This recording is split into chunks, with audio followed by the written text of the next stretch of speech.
هر دمکê tu qesta evê holê bikey sirinca te radkêşîte destpêka çerxê 19 da ji ber ku ev kelopelên hatîne nimayişkirin yên ewî serdemîn ew bi destên xelkekê şaraza hatîne durustkirin û bi kerestên süruştî lewma zorbey evan kelopelan bi dostên jîngehê dihêne yasîn.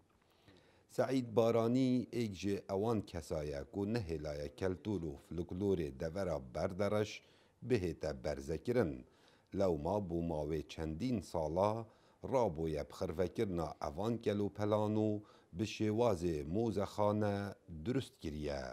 وێرانکردنی کوردستان لە 1970 ئەوانە هەموو وای کرد کەلتور و تشتیمە بسڕێتەوە. ئەمنیش هەڵستان بە کۆکردنەوەی کەلوپەلانە ئەو یەک ئەو کەلوپەلان لە کار کەوتبوو، دوو هەبوونی تەکنەلۆجیا و کەلوپەلانە هەموو دەفەوتا لە ناو دەچوو. ئەوەش کەلپوری منتەقەش ناوچەشیە لە ساڵی 90ەکان بیرەکە بۆ مزەڵالە بوو. کەلوپەلانە داخوازیم دەکرد، ئاڵەم فڕی دەدا کۆم دەکردەوە، بەرەبەرە کۆم کردەوە. Her parçekê karekê taybet xelkî pêdkirin li evî serdemî û di heman dem da pêdawîstiyên jiyana wan bûn. Her wesa her parçekê çîrokeka sirinç rakêş li dîvxwe hêla ye. کە عمرێوی تقریبەن 120 ساڵە.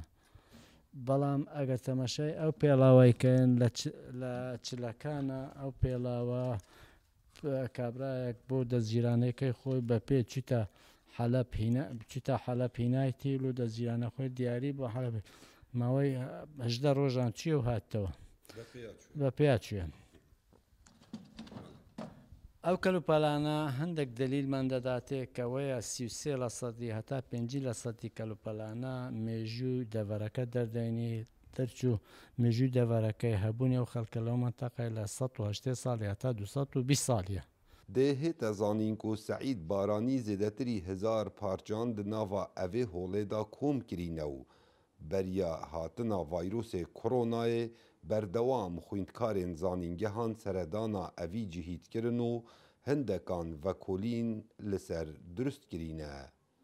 Kawa Umer Dengê Emerîka, Qeza Berdereş.